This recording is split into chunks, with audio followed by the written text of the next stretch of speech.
Hello again. What's up, guys? Justin here again. Welcome you to the second entree of games you might have missed. Entree? Entry. I'm kind of hungry.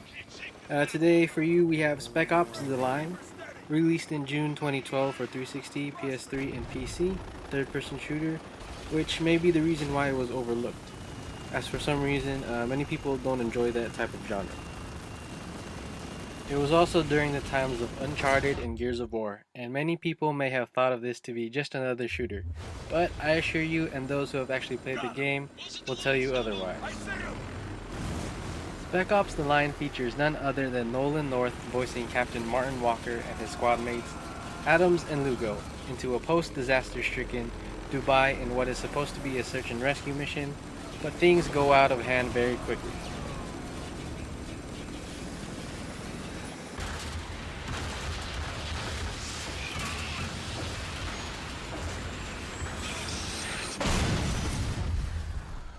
Body looks fresh. Now, what makes this game good is not actually the gameplay, more on that in a second, but the in-depth and emotional draw the story has. The downward spiral you see from the get-go only gets worse as you move along. I can only imagine the hell he goes through when thrusted into a clusterfuck of people he was supposed to save and his ex-squad mates shooting at him and each other. This was an execution. Just like the Kabul death squads. Shit.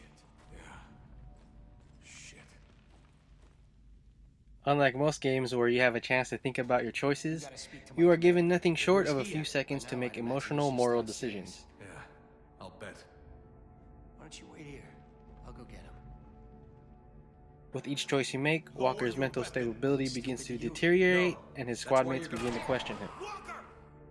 You shot him. Yeah, I did.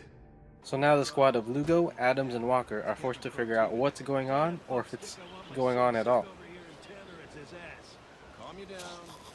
Also, unlike most shooters in general, you feel like every choice you make has a severe consequence.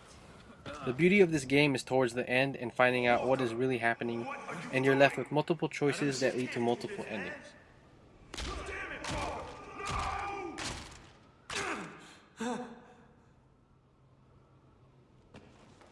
Jesus. What the fuck did you do, Walker? Spec Ops plays like your typical squad-based third-person shooter. You have your cover system, your orders, and of course, over-the-shoulder aim-down system.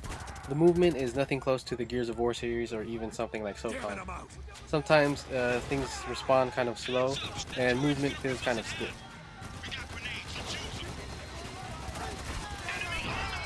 Actions like melee and moving over an object also share the same bind, so you may end up getting something you don't want, leading to death, failure, or anything like that.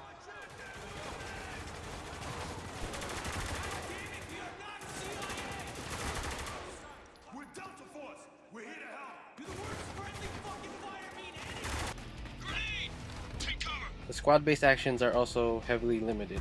You can order Lugo to take down long-range enemies and Adams to stun another group, but that's pretty much it. But it is helpful actually.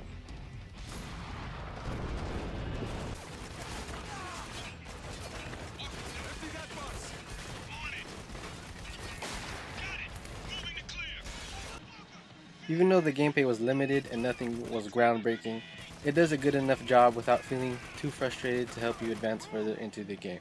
I personally felt like it was fine. You do have your kill this wave of enemies to move on type of thing, but it doesn't get too overwhelming.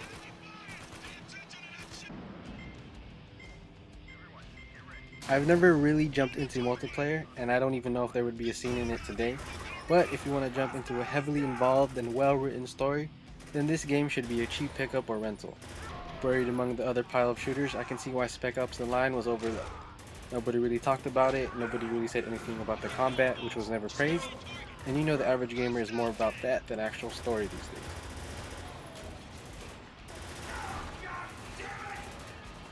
days.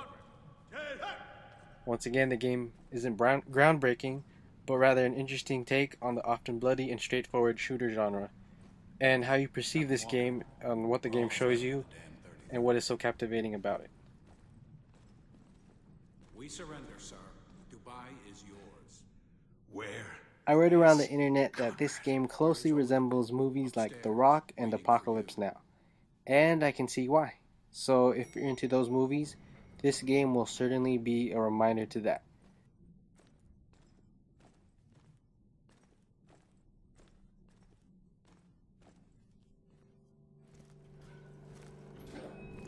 Thanks for watching, and hopefully I enlightened you into checking out a new game, because you definitely won't regret it. And be sure to support and follow us, and stay tuned for other videos. And if you have an under the radar game you want to suggest, feel free to share. Thanks again, and I'll see you guys really soon.